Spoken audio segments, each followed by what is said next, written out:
Hi అండి. అందరూ ఎలా ఉన్నారు? బాగున్నారా? నేనైతే చాలా బాగున్నానండి. మీ అందరూ కూడా బాగుండాలని కోరుకుంటున్నాను. ఇన్ని డేస్ నేను వాయిస్తో కాకుండా మామూలుగా మ్యూజిక్ పాటలు పెట్టి వీడియోస్ చేశాను కదండి. ఎందుకో నాకు కొంచెం వాయిస్ ఓవర్ ఇచ్చి వీడియోస్ చేయాలంటే ఏదోలాగా అనిపించింది. అందుకనే నేను పెట్టలేదు. కొత్తగా యూట్యూబ్ ఛానల్ స్టార్ట్ చేశాను కాబట్టి అంటే వాళ్ళు చూస్తున్నారు వీళ్ళు చూస్తున్నారు అని చెప్పి ఇంట్లో వాళ్ళైనా ఎవరైనా చూసినప్పుడు మనకి కొంచెం ఒకలాంటి షై ఫీలింగ్ వస్తుంది కదా. దానివల్ల నేను ఇన్ని డేస్ వాయిస్ ఓవర్తో వీడియోస్ చేయలేదు. ఇంకా ఈరోజు చేయాలనిపించి వాయిస్ ఓవర్ ఇద్దామని చెప్పి ఇంకా ఇంటి దగ్గర జామ చెట్టు ఉందండి. అది ఒక 2 years అయింది ఆ చెట్టు పెట్టి, కానీ ఇప్పటి వరకు అసలు కాయలు కాయలేదు.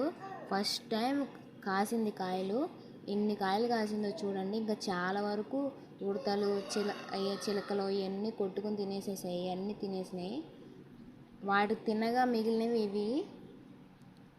ఇప్పుడు ఈరోజు మా మమ్మీ కొయ్యమంటే ఇంకా పైకి ఎక్కి, అది బాత్రూమ్ దగ్గరలో వెనకాల ఉంటుంది. అది ఆ కాయలన్నీ కోయాలంటే బాత్రూమ్ ఎక్కాలి, బాత్రూమ్ పైకి. నేను అవన్నీ ఎక్కి ఆ కాయలన్నీ కోసేసి ఇంకా పక్కన పెట్టాను. అంటే వీడియోస్ ఏం చేయలేదు కదా, దీంతో వాయిస్ ఓవర్ ఇచ్చి వీడియోస్ చేయొచ్చు అని నాకు ఐడియా వచ్చింది. అది కూడా మా మమ్మీ ఇచ్చారు ఐడియా. ఇలా వీడియో తీసుకో, యూట్యూబ్ చేస్తున్నావు కదా, యూట్యూబ్లో పెట్టుకో అని చెప్పి. ఇంకా సర్లే అని చెప్పి వీడియో తీసుకున్నాను.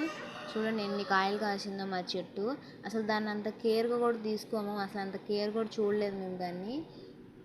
ఏదో పెట్టాము, అదే అసలు దాని అంతా అదే మొలిచింది. ఎవరు పెట్టలేదు అసలు జామ చెట్టు. మనం బాగా కేరింగ్గా చూసుకొని మంచిగా బాగా కాయలు కాయాలి, బాగా పువ్వులు పూయాలి అని చెప్పి మంచి కేర్ తీసుకుని పెట్టిన మొక్కలు ఏమో అసలు బతకవు.